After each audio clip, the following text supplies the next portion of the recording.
Number 1, how does this course help you become a better English teacher? Was that what it says? No, it says something along the lines of, how does this course help you with your language teacher training development? It helps us describe the factors that play a role in language learning. Overall, it taught us the process that goes by when someone is acquiring a language, therefore making us as teachers understand better what the students go through, and with that in consideration, we can help them going through that process in an easier way to understand for them. Concept is taken from Unit 1.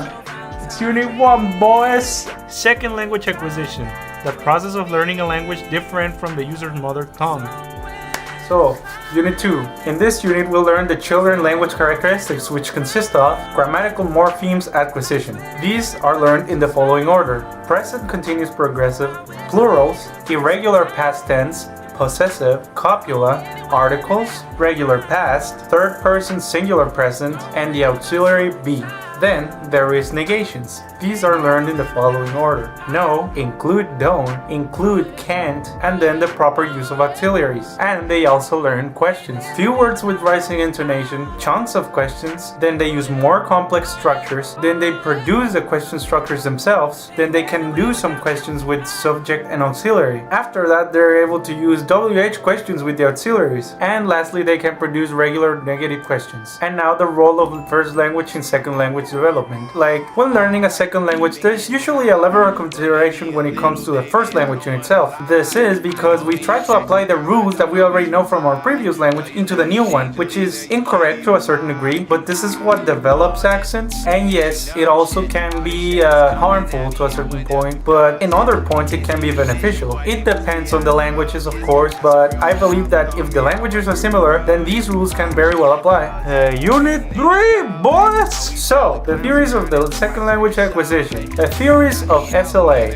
This unit consists of 4 different theories. Behaviorism. This theory says that all actions or behavior can be learned and forgotten. Number 2, innatives. This one talks about humans already being born with the necessary components to learn a language. Number 3, cognitivism. This learning theory focuses on how information is received, organized, and stored on the mind. And 4, socioculturalism. This one talks about 2 different kinds of learning: interpersonal and intrapersonal. Intrapersonal means that you're learning by your own account, while interpersonal means that you're learning with others. It depends on the environment that you find yourself in, and this theory says that you need both in order to properly learn stuff. Okay, Unit 5. No, it's Unit 4. Krashen's theory of second language acquisition. This unit talked about Krashen and the 5 different theories that he proposed for second language acquisition. Number 1, the input hypothesis. This one states that in order to acquire a second language, students need to have something called comprehensible input, which means that they learn and understand topics 100%. Number 2, the monitor hypothesis. This theory explains the relation between learning and acquiring. It also explains how to be good at both in order to have a second language. The monitoring hypothesis proposes that there are 3 types of monitoring. Number 1, the overuser. Number 2,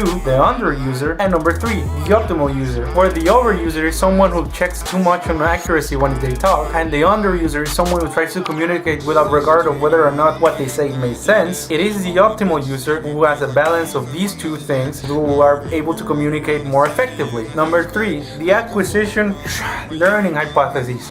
I'm gonna leave that in, I don't care. This hypothesis states that there are 2 different ways of developing a competence when it comes to language learning, which consists of acquisition and learning. Number 4, the natural order hypothesis. This hypothesis states that there's an unstated order of things when it comes to language learning. This means that things are usually taught from easiest to hardest with a balance of how they are presented without overwhelming the student. This theory is often compared with scaffolding, which is a process very similar to it. The affective filter hypothesis. This theory explains that there are factors outside of learning that can affect someone's learning process. These consist of motivation, self-confidence, and anxiety. I was gonna shave and make a bit out of it, but I don't think I'm gonna have time, so Unit 5! Individual differences in second language learning. I didn't read that. So, as far as I can tell, we only learned the critical period hypothesis as a new concept in this unit. It feels like it was more practice than anything. So, the critical period hypothesis. This theory presents the idea that there's a period of time in everybody's life where they can absorb more knowledge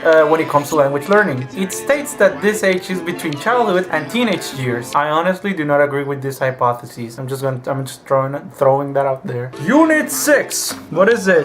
Learner language? Okay. Unit 6. Learner language. So, Unit 6, I already said that, right? Contrastive analysis. This analysis was developed in order to examine the differences between two languages in order to be able to identify problem areas for language students. Error analysis. This one was made to analyze language errors by themselves. Usually, the focus on this one on specific errors is due to a higher difficulty level to the one that the student is used to. Interlanguage errors. These types of errors are errors from interference from their first language to the second language. Usually things like mispronunciation or misspelling, depending on the accent that they got. Intralanguage errors. These errors are made when there is a gap in knowledge of the rules instead of something outside of that. Fossilization. This term refers to errors that are already part of a person's vocabulary. Errors that they continue to make even when they're told they're wrong, just because it doesn't seem to interfere in the message they're trying to deliver, so they don't pay attention to its importance. Unit 7. Context for language learning. I hope this is around 2 minutes. If not, I'm just gonna leave long pauses in order to make it 2 minutes. Is that cool, teacher? Are you watching this? You have to, so I guess yeah. Sorry for that. Natural settings. It's a context in which the learner is exposed to the language in a natural way, albeit work, social interactions, or maybe school settings. This kind of exposure is usually acquired through native language speakers of the target language, of course. Instructional setting, also known as structure-based. These are parentheses. I guess I could add some parentheses. I'll just add some parentheses on my head. This context is most often known as teaching to a group of second or foreign language learners. This also takes focus on the language itself rather than the messages carried by the language. This setting in particular also divides in two, which is communicational environment and content-based environment. These are not that different from the main setting. The only difference between them is the way in which information is presented. And that's it. Now I gotta go finish all the other finals.